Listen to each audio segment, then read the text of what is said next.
Hi, I'm Emily Carpenter. Join me this week on One Final Twist. Today, Scott and I are talking with best-selling suspense author Emily Carpenter, known for atmospheric Southern thrillers, complex women, and stories where setting and secrets collide. We are super excited to talk about the newest novel, Spell for Saints and Sinners, and I may have to dip back into Gothic Town because I love that one too. Do you want to give everybody who's listening or watching the premise, spoiler free, of A Spell for Saints and Sinners?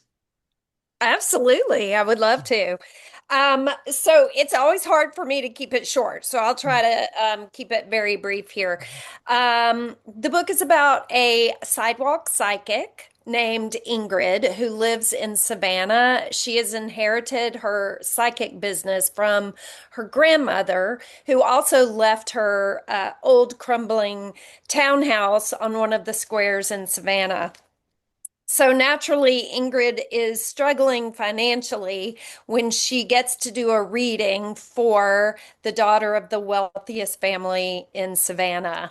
And she really nails the reading. And then this young woman sort of pulls her into her family's strange world of wealth and privilege and secrets and murder.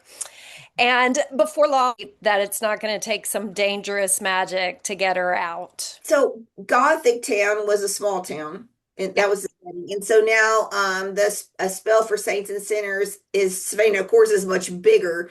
Um, Right. how did you feel about changing those kind of situations? Did you enjoy the small town versus or the larger town versus a small town? You know what was different for me was that the small town in Gothic Town was actually completely fictional. So that town was like of my creation, and I could do whatever I wanted with it. The difference with Spell for Saints and Sinners is that not only is Savannah a big town, but it's also like real. There's like real places, real people, real, real sort of politics. And so I had to get all that right. And that's a whole different thing. So I remember when I was doing research, I went down and when I figured out where Ingrid lived, I had to sort of walk all the places that I made her walk just to make sure it was possible because Savannah's a walking town, but also some things are too far. So, yeah, that was like the logistics of it. I really wanted it to be realistic, and I have spent a lot of time there, so I felt like I could do that. So, tell me about Savannah just a little bit. Bonaventure, you mentioned Yeah. Bonaventure and all the squares. It's one of my favorite towns. It's one of my favorite towns to visit. My wife and I we went our second or third anniversary, I believe, 20 years ago almost now. But Mhm. um and it's such a magical, spooky place. Uh what what about Savannah drew you into wanting to create this world for Ingrid? Well, it was kind of a two-pronged thing. I like you, love Savannah. I'd been going for years attending the SCAD Film Festival, which was just I love movies as much as I love books. And so that was just my little yearly getaway to watch new films and see interviews with movie stars. And um, so I just love Savannah. And like you said, like the feeling there, something about that, the history and the hauntedness, and it's just an extremely uniquely American but old city. Like it's different than Charleston, different than New Orleans. It's got its own personality. So I always thought, I would like to live there, but short of moving, I would love to set a story here. So, but I didn't, it had to be the right story. So then separately, I came up with this idea a couple of years ago to write a story about a psychic witch. And she has a business.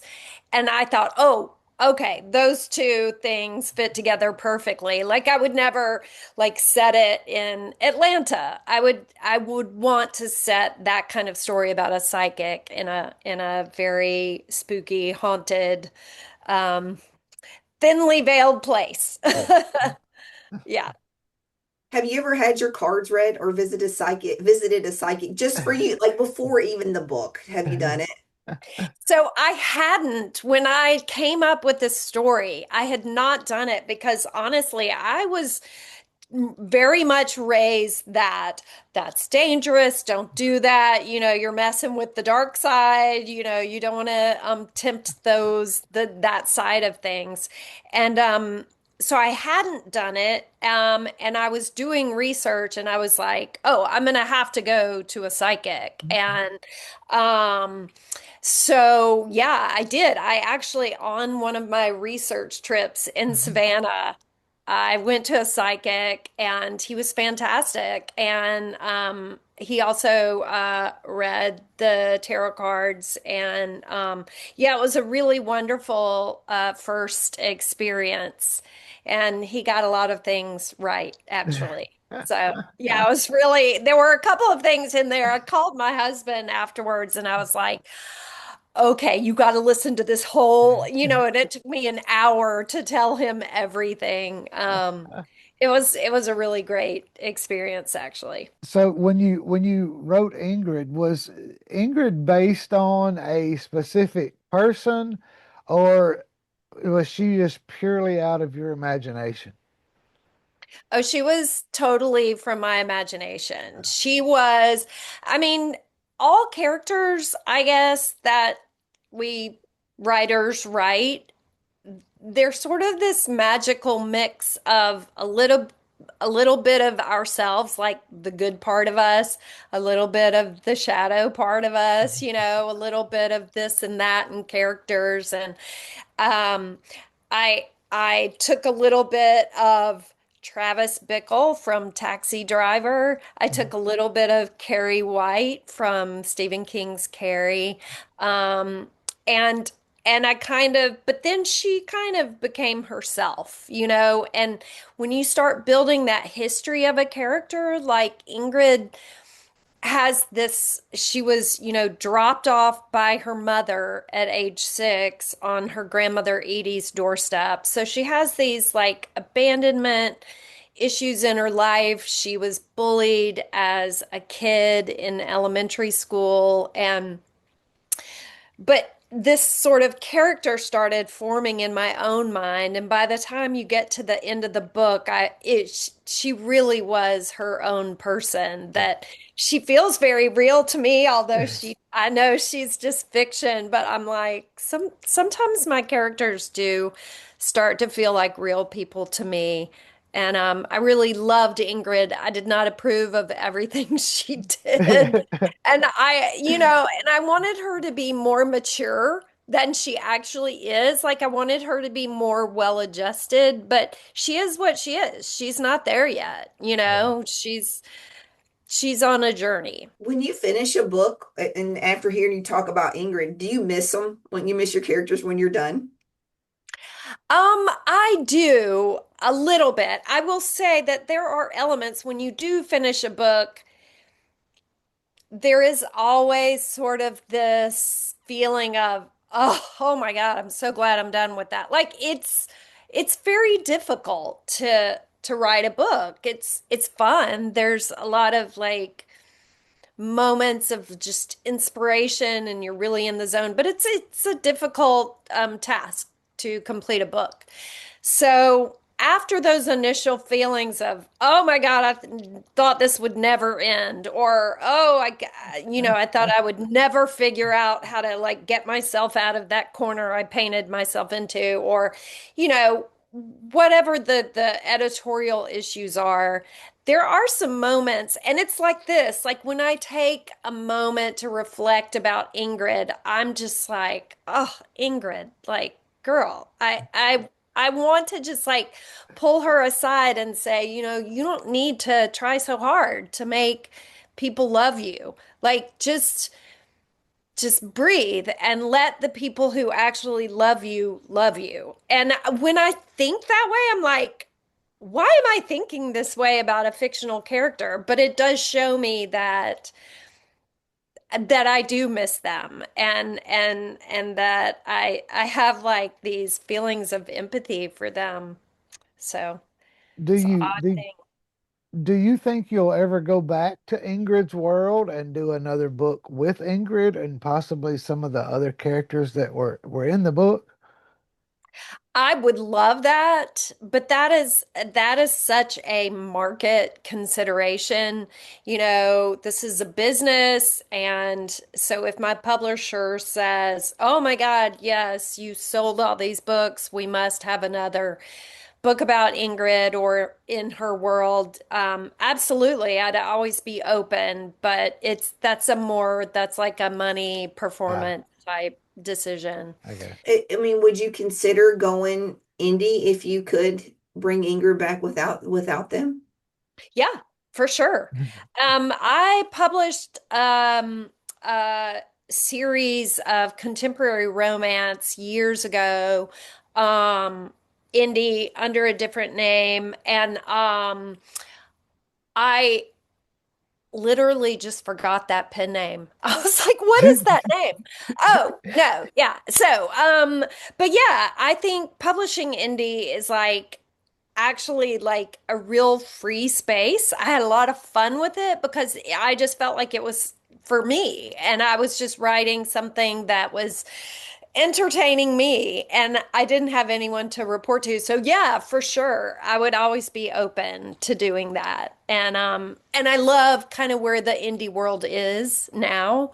It's much more accessible and people are like aware of indie authors. I think it's really cool. So yeah, absolutely. That's a battle that Scott and I see, weekly, probably daily between the authors that we read is the indie versus a big publisher. I mean, and it's an uphill battle for you guys no matter which way you go. It is. It's a tough business. And I think just like every other, um, especially sort of creative business in this economy, in this like capitalistic structure, I mean, it's just tough. It's just, we all get squeezed and the big guys get more and the little guys get less. And so it's so, I mean, it's really hard sometimes. I just have to kind of remind myself that, look, the fact that I love doing this and can do it is a gift. And the outcome of that, like how many books I sell,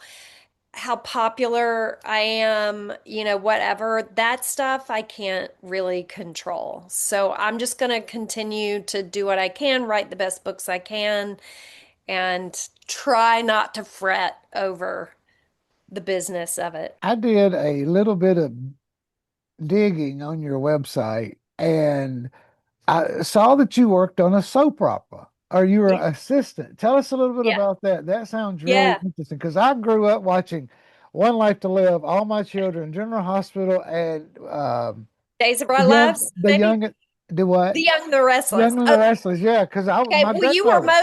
yeah, you were mostly an ABC guy Uh-huh. then, I see. Yes. Um, yeah, so this was in the 90s. So this was like I was in my 20s. I worked for my first job at CBS television was working in the ad department for primetime and late night ad Mm. sales.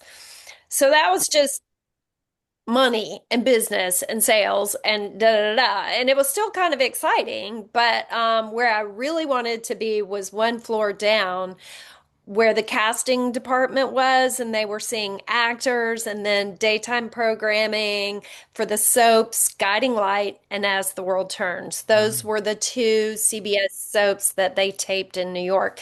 They taped Young and the Restless and Bold and Beautiful in LA. Oh, So, yeah, I ended up getting a job when the assistant for daytime programming left. I interviewed and got that job, and it was so fun. I really loved it and learned so much about writers and really got an education about storytelling and what what worked with an audience and what didn't, because those two soaps were very different in their Mhm. storytelling and their writer teams. So anyway, yeah, it was really cool, and it was it was a end of an era too, because those soaps are no longer, I know. and it's so sad. It was the way they would kill somebody off, but they really were never dead on a daytime soap opera. And yeah, Yeah, my grandmother was a school cook, so she was at home during the summer when I was home. So I always stayed with her. I mean, she was lived next door. I mean, we live on a farm, but I would, we'd watch all of the soap operas yeah, while we were doing the garden or cleaning, yeah, doing whatever. Yeah, but that was some good memories made from some of yeah. the old soap operas. I say old, but well, they are old. They're not They on the are. air anymore, except Young and the Yeah. Restless. So when you go comparing soap operas, which is, I mean, it's not exactly real, but it's more real life compared to what you're doing now, which is like a psychological thriller type suspense with that supernatural edge. Which one is more fun? Which one is, allows more boundaries? Which one do you find more challenging? Kind of Yeah, compare I them. think, I mean, the fun thing with soaps is that, to me, I mean, they did have elements of thriller and suspense, and a little bit of supernatural sometimes would be thrown in. But for the most part, they are relationships, they are family dramas, they are romance, and they're really akin to that kind of thing. And but I think that and also they are very dialogue heavy because they don't do a lot. They're on these enclosed sets. So they're in these rooms talking and just having relationships and emotions. And I do like to get out. I love writing my books about I love it when things happen and you know there are fires and there are disasters, and you need to run from here to there. So I feel like I pulled in a lot of influence from working there, just in terms of the relational stuff. But yeah, I love the hint of supernatural in the Southern Gothic genre that I write in. I can't get away from it. It's like writing those romance books I was like, when is somebody gonna get murdered? And when is the ghost gonna show up? And I was like, nope, that's not what we're doing here. So there's So just are you something in my happier now? Like where huh? you're at, leaving the romance coming this way? Are you happier now with where you're writing? Yeah, the romance was almost like a little vacation that I took. I knew that I was not a romance writer. And I have such respect for what romance writers do, but I just had an idea for a story. So I was like, I'm just going to dip my toe and do this thing and get it out of my system, and then I'll be back. I am a psychological suspense writer. That Yeah. is, I mean, I know this, and because those are the stories that I keep coming back to. I feel like it's in my DNA. Is there a genre that you would like to try? I know you say you're the psychological suspense thriller, but like maybe a kid's book or, nonfiction. Is there a genre that you have thought you may want to try in the future? Yes, and I have. I actually this past year I was working on a science fiction dystopian, and Huh? it's kind of a comedy. It's like not a comedy, but it's like humorous, I should say. Yeah. It's very lighthearted, and it's kind of like an adventure. Um, so I don't have that published yet. I'm still working on it. And also, I wrote a novella that I'm hoping to get published that's very it's also it's not it's kind of in that science fiction fantasy. It's got time travel, and it's like a heartfelt, kind of heartwarming, yeah, story. It's a Christmas story. So yeah, there are times where I'm like, I really, and I wrote that one for my husband Ah, because he's like a sweet guy. He's like, he is not into this like suspense and horror and stuff. And I was like, I'm gonna write you a story. ah. And the one that you will really like, hopefully. So yeah, that was that. Good. Which of the characters in A Spell for Sinners or Saints and Sinners was the hardest for you to write? Oh, which character? That is a great question.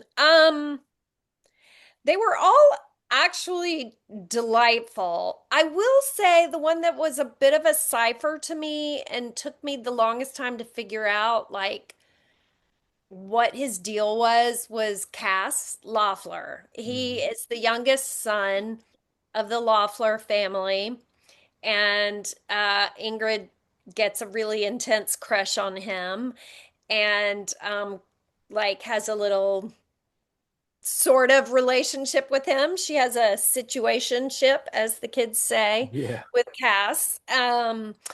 He was I, he was kind of a cipher to me because I thought like, but I think the reason why is because he is a cipher to himself. I Yeah. don't think he really, I think he's a young guy and he's trying to find out there's expectations on him from his very wealthy and powerful father.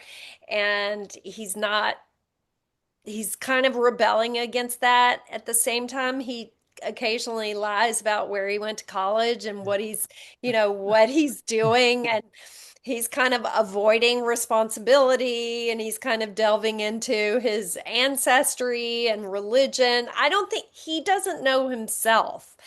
And so that was hard to write. Somebody Yeah.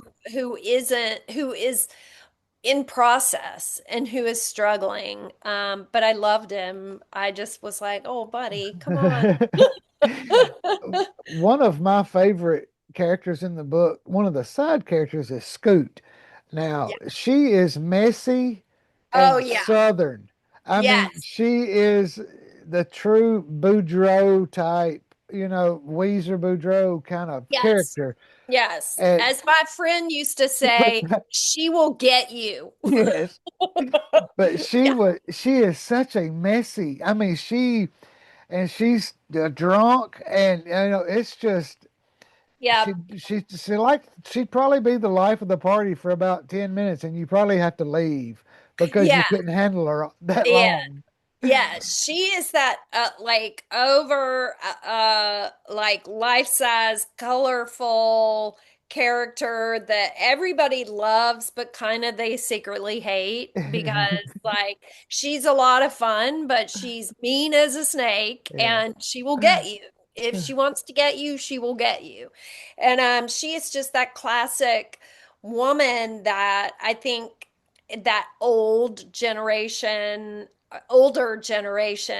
of Southerners who is like, she's a problem, but nobody really talks about it. And they just like, they give her a lot of money so she can have her little business, and that's the way they keep her under control.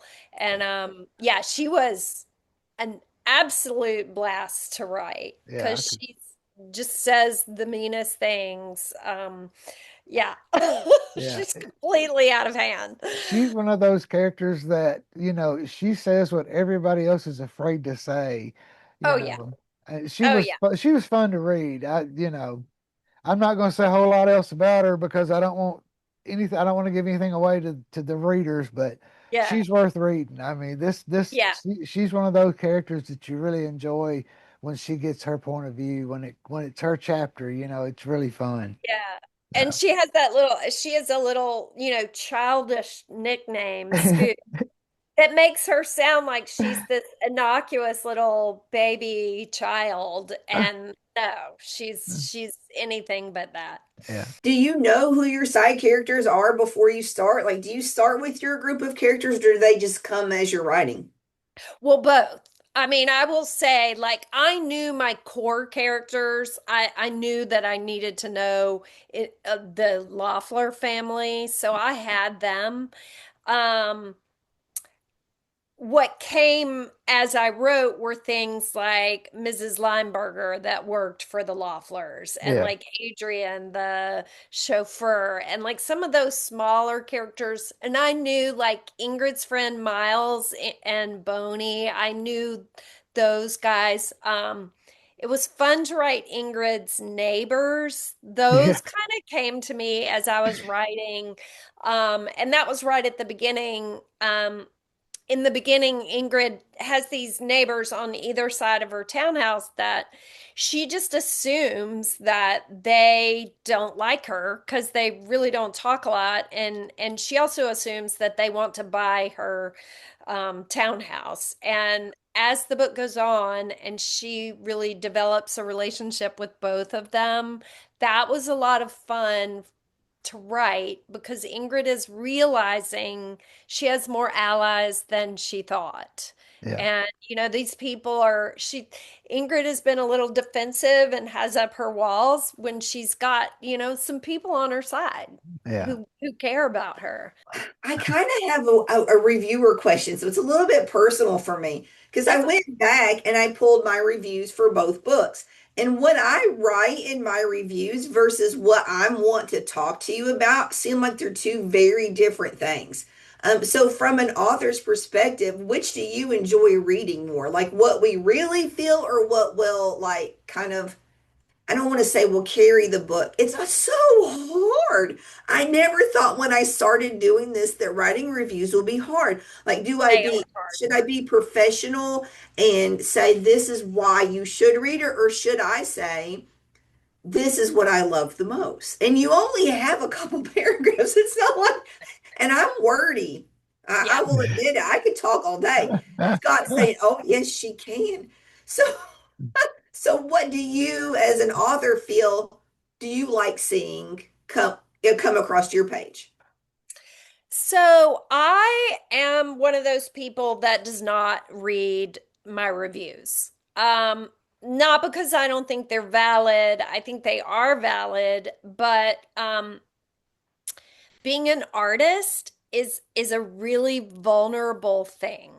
And keeping your confidence up, especially in this really tough business sort of atmosphere, is really hard. And so I get my feelings hurt real easily. And so because of that, I've just decided that um, reviews are for readers. Like that is the place for you to say, Yeah. here's what I liked or loved, or here's what I didn't like, or here's what I didn't understand, or, all of that. But like for me, since the book is already out, I can't improve. Like I've already been through an editing process with my editor, and Yeah. we have tried to make the book the absolute best it can be.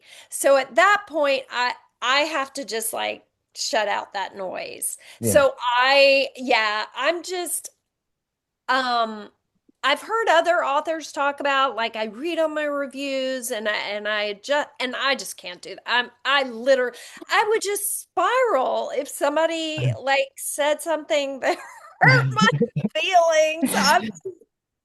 I'm just Yeah. sensitive, but I will say that um that sensitivity I have is part of why I feel like I can write characters Yeah. because like I can put myself in the shoes of another person who's not me, who doesn't make decisions like I would, who is flawed, who is can be immature, or spiteful. And so anyway, that's basically, yeah, when I come on podcasts like this, I'm like, please only say nice things. But not because I can't be edited or I can't Yeah. take criticism. It's just the timing of it is. Yeah. And Listen, I like that you said that it's a sensitive area to read bad things for you as or and Scott and I kind of agree and I always say this, I don't like lemon meringue pie, but I'm not going to say anything bad about it. So Right. and so Scott and I are kind of on Yeah. the same page. We may not like it, but you know what? It's somebody else's book, baby. We're not going to Yeah. say anything bad. Yeah. Yeah, and I will just say I saw something this morning which I loved, which is like I'm gonna massacre the actual way they said it, but basically it's like only 10% of the books published are for you. Oh, Like, yeah. and everybody has a different 10%. Yep. So like that's why we have, and I have authors. I mean, I won't even name names, but like big successful authors who I will like one book and like totally not even be able to finish the next book. Yeah. I don't like it so much. But that doesn't change, like, that doesn't change my opinion of them as a writer. I just think, like, that particular book doesn't work for me. But, like, I Yeah. loved two of their other books. So, Take us on your journey, your writing journey from when you first get the idea until it's finished. How long does it take and what is your process? the process for me is generally the same. But as like once you take out that sort of general process, every book is different, Yeah. which kind of is fun. Every book has its own flavor and personality and the way it comes about. And so it's always kind of a discovery. But in general, so this book took a year, but that's because it was under contract. It was the second book of a two-book deal.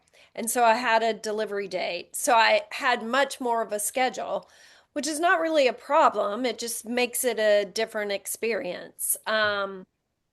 So I had this idea um, for to have the psychic, and then I was like, we know we're going to put it in Savannah, and boom, I'm off and running. And I know it's a story in general about power dynamics, the power of having a lot of money versus the power of sort of this psychic ability or spells you and rituals that you can employ in witchcraft, that kind of thing.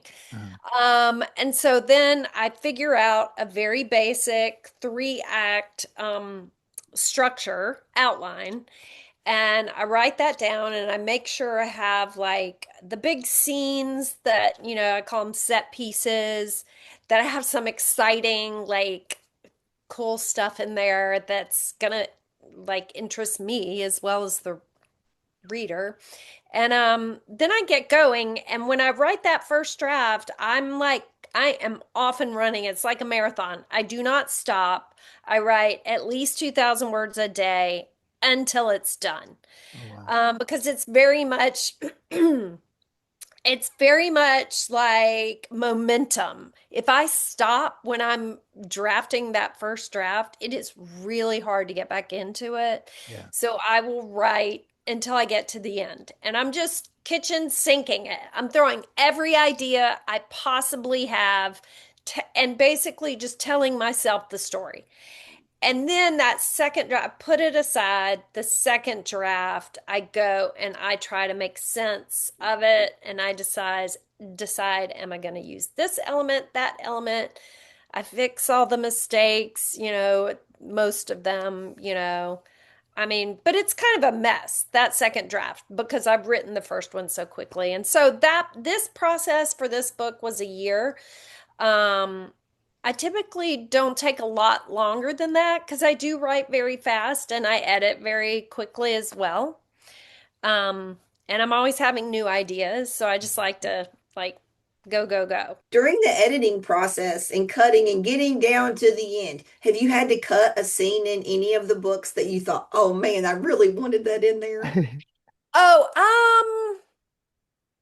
no, I will say I kind of like cutting. Like when if I can cut a whole scene and not lose something, I feel like it's a huge win. I don't know, it feels really good. It's like I don't know how to compare it to or what to compare it to, but I love cutting. I love cutting a whole paragraph. I love cutting three paragraphs. I'm like, ooh, that felt good. Like, I don't know why. Like, and I don't, it does, I don't, what I really love too is when I can tell I need a scene. It's not working. It's not making me feel that little zing of happiness when I read it.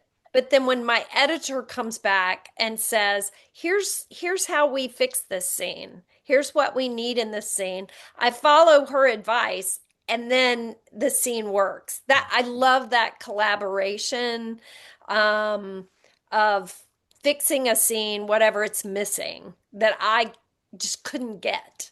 Yeah. Yeah, that's a really cool feeling. You said earlier you did some research, you do a lot of research. Has there ever been anything you found, any little nugget of information that totally shocked you and was a super surprise that you discovered while doing research? Um, I'm thinking in particular about this book. Uh, I mean, this is like not a big deal at all, but so I had written in a scene, or I was gonna write a scene. I can't remember if this was before or after, where Ingrid went to go visit her grandmother's grave in Mhm. Bonaventure Yeah. Cemetery at night with her friend Bonnie. And I was like, how do you get like are there gate like is there a fence and do they lock it up and how are they going to get there? So I went there during the day and it's kind of like a tourist destination. Yeah. People are walking around and there's, people that work that do tours and give you information and stuff. And so I walked around for a bit and afterwards, I walked into the office and I asked one of the women working there, I was like, I have a question. So after I saw that there were posted hours, it's sundown, they close and I was like, after sundown, if I wanted to sneak into the cemetery, like, are there guards? Are there cameras? Are things locked? Would the police come? And she was like looking at me, and I was like, oh, I forgot to say that I'm an author and I'm writing this book. And here I've written other books. And I personally am not going to sneak into the cemetery. And she said, oh, like, no, no, there's no cameras or guards. You just climb over the chain link fence. And she said, or it's open to the river. If you had a boat, you could just Yeah. come up from the river. So she was telling me how to break into the cemetery, basically. But yeah, That cemetery is the most beautiful cemetery I've ever been to. It is, if you've never been to Bonaventure Cemetery in Savannah, Georgia, on the Savannah River, you must go and go in the month of April. It is gorgeous in April. it is I'm, beautiful. I agree. the azaleas and all Yes, of just the Gothic, the headstones and the mausoleums that are there, and it's just the dirt is so rich. I mean, it's black. The soil is black in this cemetery, and the azaleas. I mean, my azaleas. They have a bloom that's about that big. In Bonaventure, the azalea blooms are gigantic. I have never seen azaleas bloom the way they bloom in that cemetery. yeah. It's also a very peaceful place. Very, It very. Even doesn't though there's a feel lot, scary, or to me, it didn't. It even though it there's felt that, very peaceful. and there's a lot of history there. Johnny Yeah, Mathis is buried there. A lot of famous people are buried in that cemetery, but it's very peaceful. It's not like a touristy. You can actually drive through the cemetery. That's how big it yeah, is. yeah. And it's just, the little girl, the haunted, the look. You may know the one I'm talking about. It's the little girl that's got the doll, and it's oh my gosh. And Yeah, then there's Bird Girl, but she's not in the cemetery no, anymore. She's in a museum. they moved But her. but it's yeah, it's something. That cemetery was something else. Well, I definitely wanted to put it in the book because it's such a big part of Yeah. in the garden of, in the Midnight in the Garden of Good and Evil. Midnight in the Garden of Good and Evil. Thank you so much. Now I can't say a book title. Oh, But yeah, that's the big famous book that kind of brought yeah. Savannah to the world. Mhm.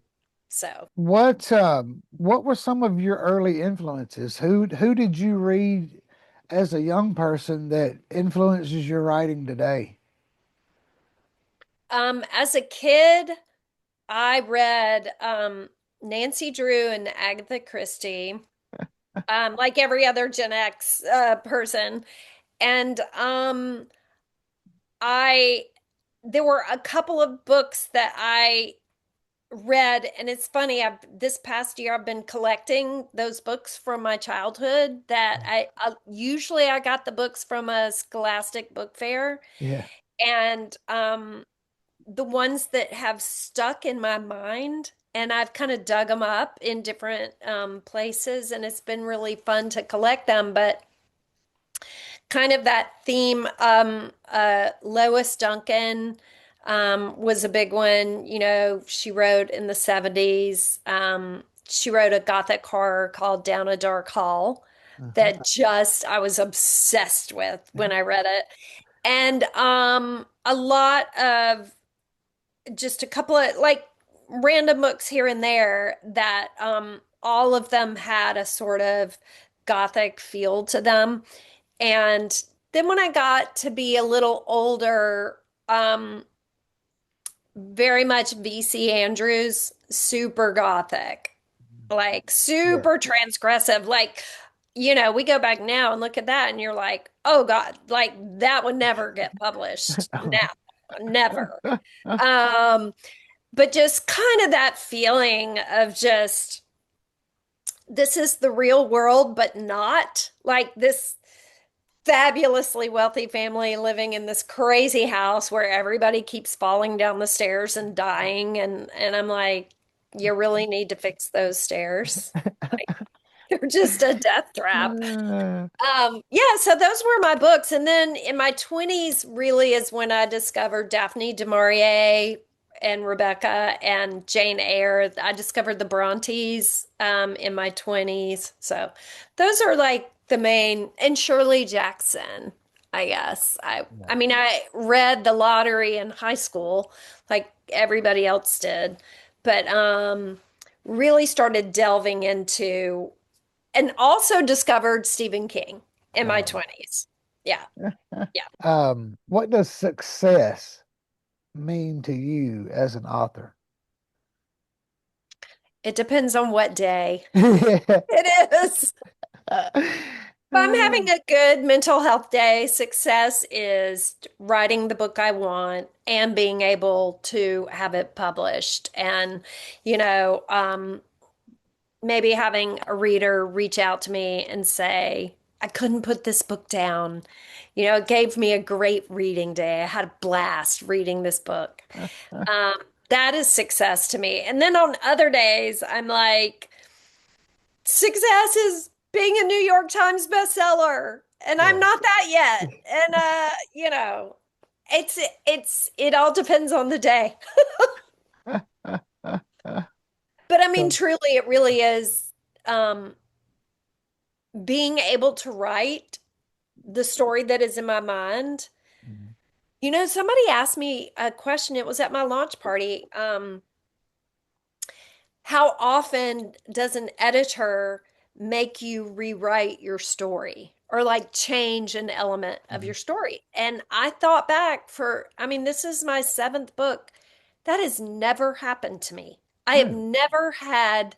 I have never worked with an editor who has said, oh no, we really got to change what, like the structure or the what is actually happening. I mean, so I was like, oh, that is a measure of success, Yeah. that I have been able to tell the stories I want to tell. So what's next for you?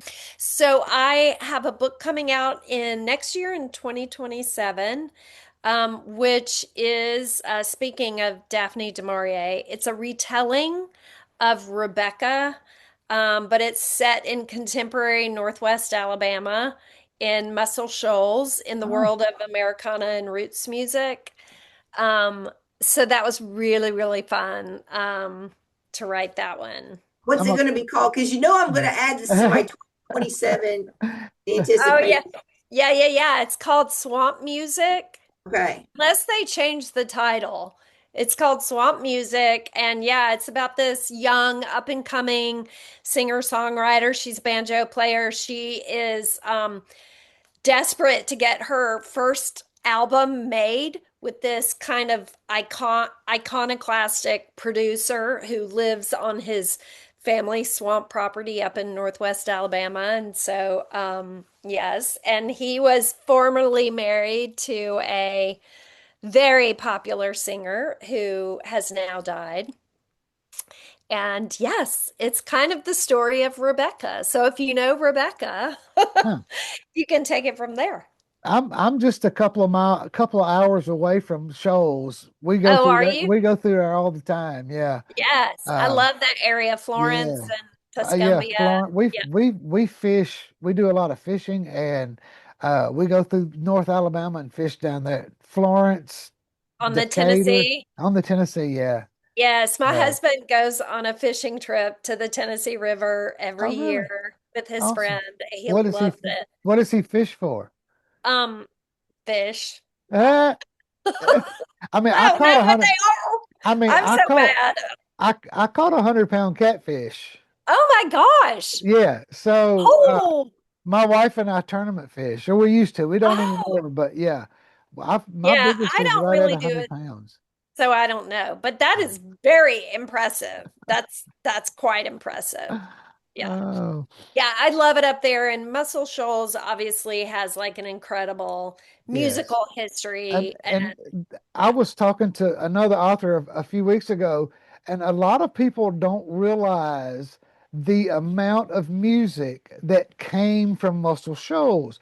Aretha Franklin recorded there. The Rolling Stones recorded there. I mean, huge amount of music came Yeah, from Muscle Shoals, Alabama. And yeah. and it's one of those little towns, if you blink, you miss it kind of Oh, place. yeah. But I mean, some of those juke joints, they're still there. Yeah. They have the pictures on the walls, the old, but Yeah. yeah, it's a lot of big music came out of Muscle Shoals. Well, I'm convinced that again, I'm very attracted to that kind of supernatural side of Oh things. yeah, So I'm convinced there is something in the water there, and there yes, is like almost a portal of creativity. W.C. Handy is from there, and yes. it's, I mean, consistently, Jason Isbell is from there, Mhm. John Paul White, like, uh, who's the other guy I'm thinking of wrote a hit before he cheats for Carrie Underwood. I can't remember his name, but Yeah, Chris something. But like these iconic songwriters, they yes, all come from this little area yes. in Alabama. It is wild. It's almost like Oxford, Mississippi. The amount of Right. people, the amount of authors Yeah. that came out of Oxford. It's unreal. Yeah. Faulkner. You've got Yeah. all of the stuff that came out of Oxford. Yeah. I love the idea of places like that being a portal Yeah. of creativity, and like why? I don't know. Is it the river? I don't know. Yes. But it is. And Memphis is not very far. I mean, Correct. Yeah, yeah. Memphis is it's a hop, skip, and a jump. Exactly. So if our readers want to connect with you on social media, what are your handles and what platforms are you on? I'm on Facebook, and you can just like Emily Carpenter. You can find me on Facebook. Also on Instagram, probably the most. I'm emily.d.c. Okay. And I'm on Threads sometimes, but Yeah. mostly Instagram and Facebook. Okay. Are you on a tour with this book? Are you going to be signing books?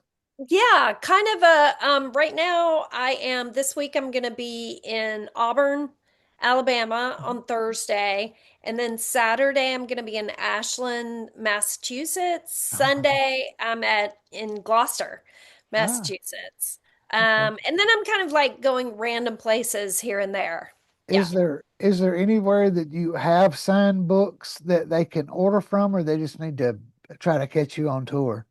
Well, they can definitely order from Poe Company in Milton, Georgia, and they have signed books Okay. and should be able to send them out. Okay, good. Is there anything that we didn't ask that you would like to talk about? No, you guys are very good interviewers. Oh, well, thank you. Thank you for joining us. We do appreciate it. Thank you to Megan Beatty Communications for setting everything up, Kensington Books for sending us the copies. Um, and we do appreciate Emily Carpenter for joining us this week. Her new book, A Spell for Saints and Sinners, is available now on at all booksellers, Amazon, you name it, it's there. Yes. And if you want signed copies, Poe and Company. Thank you, Thanks for Teresa. having me. Yes, ma'am. Thank you for joining us. We'll talk to you next time. Can't wait to read Swamp Music. Yeah.